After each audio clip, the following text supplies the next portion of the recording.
हिंदी वरदान चैनल में आपका स्वागत है। मैं डॉक्टर रागिनी दुबे आपका हिंदी वरदान चैनल में तहे दिल से स्वागत करती हूँ।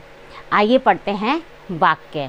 ये जो वाक्य हैं ये जितने भी कंपटीशन एग्ज़ाम होते हैं, जितने भी प्रतियोगी परीक्षाएं होती हैं, सब में काम आते हैं, क्योंकि इसमें से एक क्वेश्चन सब में से आता ही है। हर प्रतियोगिता में आता है इसमें से, चाहे वो टीजीटी पीजीटी हो, चाहे वो पुलिस की भर्ती हो, एसआई हो, कुछ भी हो, सब में आता है। इसलिए हमें इसको बड़े ध्यान से पढ़ना है। चलिए पढ़ते हैं वाक्य। वाक्य के अंतर्गत क्या पढ़ेंगे कि निश्चित क्रम में व्यवस्थित। निश्चित क्रम मतलब जैसे कि अब हम कहें कि वह खाना खाता है, तो वह खाना खाता है ये एक व्यवस्थित क्रम समूह है। अगर हम इसको अव्यवस्थित करेंगे जैसे कि अब हम ये कह दें कि वह खाना वह खाता है, तो ये क्या है? ये एक अव्यवस्थित क्रम है। ये क्या है? अव्यवस्थित है।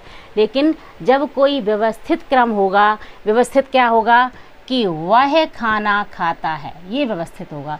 तो निश्चित क्रम में व्यवस्थित पूर्ण अभिव्यक्त करने वाले शब्दों के सार्थक समूह को वाक्य कहते हैं। अभिव्यक्ति मतलब पूर्ण अभिव्यक्ति का मतलब है कि वाक्य को सही समझ में आना चाहिए, वो होती है पूर्ण अभिव्यक्ति। तो परिभाषा क्या हुई कि निश्चित क्रम में व्यवस्थित पूर्ण अभिव्यक्ति करने वाले शब्दों के सार्थक समूह को वाक्य कहते हैं। अब देखिए, वाक्य के दो भेद होते हैं। क्या क्या होते हैं? भेद नहीं, दो भाग होते हैं। भाग क्या होते हैं? एक होता है उद्देश्य और एक होता है विधेय। सबसे पहले अगर जब ये बात समझ में आएगी कि उद्देश्य क्या होता है और विधेय क्या होता है, तब बात समझ में आएगी। उद्देश्य क्या होता है कि उद्देश्य होता है वाक्य में जिसके बारे में कुछ कहा जाए उसे उद्देश्य कहते हैं। जैसे हम कहें कि नवदीप किताब पढ़ता है, ठीक? तो अब इसमें किसके बारे में कहा जा रहा है? नवदीप के बारे में कहा जा रहा है, तो उद्देश्य क्या होगा? नवदीप होगा। और विधेय क्या होता है? उद्देश्य के बारे में क्या कहा जा रहा है वो विधेय होता है। जैसे कि नवदीप किताब पढ़ता है, तो नवदीप तो हो गया उद्देश्य और किताब पढ़ना क्या हो गया? विधेय हो गया है। देखो, ये वाक्य में जिसके बारे में कुछ कहा जाए उसे उद्देश्य कहते हैं, और उद्देश्य के बारे में कही गई बात को विधेय कहते हैं, ठीक? अब हमने जाना कि विधेय क्या होता है और उद्देश्य क्या होता है। उद्देश्य और विधेय याद रखना। उद्देश्य मतलब जिसके बारे में कहा जा रहा है वो होता है उद्देश्य, और क्या कहा जा रहा है वो होता है विधेय। जैसे कि पंकज फुटबॉल खेल रहा है, तो पंकज क्या हो गया? उद्देश्य हो गया। और फुटबॉल क्या हो गया? ये पूरा जो शब्द है फुटबॉल खेल रहा है, ये सब क्या है? ये विधेय है। बात समझ में आई? उद्देश्य जिसके बारे में कहा जा रहा है वो उद्देश्य होगा, और जो कहा जा रहा है वो क्या होगा? विधेय होगा। ठीक, उद्देश्य समझ में आ गया और विधेय समझ में आ गया। वह बाजार से सब्जी लाया, तो वह कौन लगाया? वह लाया। किसके बारे में कहा जा रहा है? तो जिसके बारे में कहा जा रहा है वह क्या हो गया? वह उद्देश्य हो गया, और जो कहा जा रहा है वो क्या हो गया? वो विधेय हो गया। ठीक। अब देखते हैं वाक्य के भेद। वाक्य के कितने भेद होते हैं? 3 तरह के भेद होते हैं वाक्य के, ठीक? 3 तरह के, रचना के आधार पर, अर्थ के आधार पर और वाच्य के आधार पर, ठीक? अभी इस वीडियो में हम केवल इतना पढ़ेंगे कि कितने आधार पर वाक्य होते हैं, क्योंकि वीडियो बहुत लंबा हो जाएगा, आप भी बहुत बोर हो जाओगे। हम धीरे धीरे पढ़ेंगे और बहुत ही दिलचस्प तरीके से पढ़ेंगे, ठीक? तो वाक्य के भेद रचना के आधार पर कितने होते हैं? देखो, एक तो रचना के आधार पर, अर्थ के आधार पर और वाच्य के आधार पर, 3 प्रकार के होते हैं। अब देखते हैं रचना के आधार पर कौन कौन से होते हैं। देखिए, रचना के आधार पर सरल वाक्य या साधारण वाक्य, सरल वाक्य या साधारण वाक्य, मिश्रित वाक्य और संयुक्त वाक्य। अब क्वेश्चन ऐसे भी आ सकता है कि रचना के आधार पर वाक्य के कितने भेद होते हैं? तो रचना के आधार पर वाक्य के 3 भेद होते हैं। कौन कौन से? साधारण और सरल वाक्य, मिश्रित वाक्य और संयुक्त वाक्य।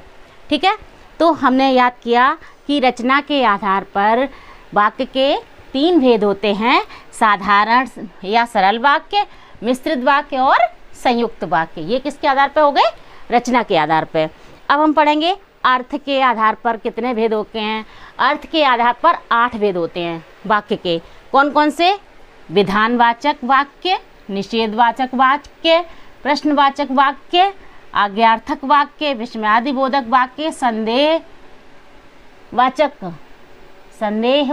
वाक्य, संकेतवाचक वाक्य और इच्छात्मक वाक्य। देखो, विधानवाचक वाक्य जिसमें कुछ कहा गया हो, ठीक, वो विधानवाचक। अब निषेध, जिसमें नहीं का भाव हो, वो क्या हो गया? निषेधवाचक वाक्य हो गया। प्रश्नवाचक, जिसमें प्रश्न करने की क्रिया हो, प्रश्न पूछा जा रहा हो, वो क्या हो जाएगा? प्रश्नवाचक हो जाएगा। ये आवश्यक नहीं है कि उसमें प्रश्न सूचक चिन्ह लगा ही हो, उसमें जब भाव आएगा, प्रश्न का पूछने का भाव आता है, तो वो प्रश्नवाचक वाक्य होता है। जब ये हम विस्तृत रूप से पढ़ाएंगे तब आपको बताएंगे। आज्ञार्थक वाक्य, अर्थात किसी को आज्ञा दी जा रही हो, तुम पढ़ो, तुम खाओ, तो ये क्या हो गया? आज्ञार्थक वाक्य हो गया। विस्मयादिबोधक, अरे वाह तुम आ गए, अरे वर्षा होने लगी, तो ये क्या हो गया? विस्मयादिबोधक वाक्य हो गया। संदेहवाचक वाक्य, संदेहवाचक, क्या आज वर्षा होगी, तो ये क्या, भले ही इसमें क्या लगा है, लेकिन ये है कौन सा? संदेहवाचक वाक्य।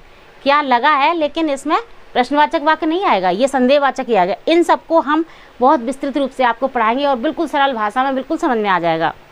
और संकेतवाचक, देखो वह जा रहा है, ठीक, तो ये क्या हो गया? संकेतवाचक वाक्य।